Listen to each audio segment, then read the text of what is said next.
Aussitôt informé de cette décision de la France, le ministre de la Santé publique, le docteur Jean-Jacques Mbungani, a réagi en disant que la RDC avait déjà pris ses responsabilités en prenant les mesures restrictives qui stoppent la propagation à grande échelle de la COVID-19 et de ses variants. Suivez le propos du ministre de la Santé dans cet extrait que vous propose votre rédaction.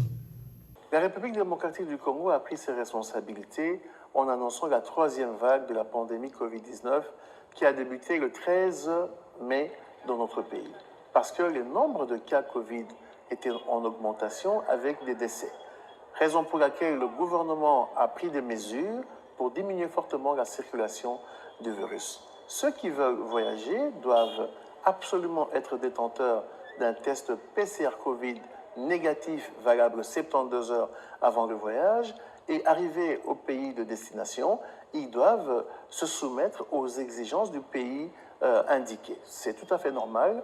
La République démocratique du Congo a fait de même quant à l'Inde en interdisant de vols directs à partir de ce pays parce qu'il y a un nouveau variant, le variant Delta, qui a fortement circulé en RDC, occupant 84% des nouveaux cas Covid.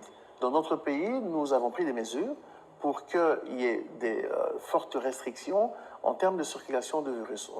On a interdit certaines activités, diminué le nombre de plusieurs activités, poussé l'administration à travailler à un régime réduit et également augmenter la campagne de vaccination pour que, comme la vaccination fait partie maintenant de la riposte contre la pandémie Covid-19, aider la population à avoir l'immunité collective nationale. Nous avons lancé une large campagne de mobilisation et de conscientisation à la population pour qu'elle puisse adhérer à la vaccination. C'est important, la vaccination étant maintenant un élément de la riposte.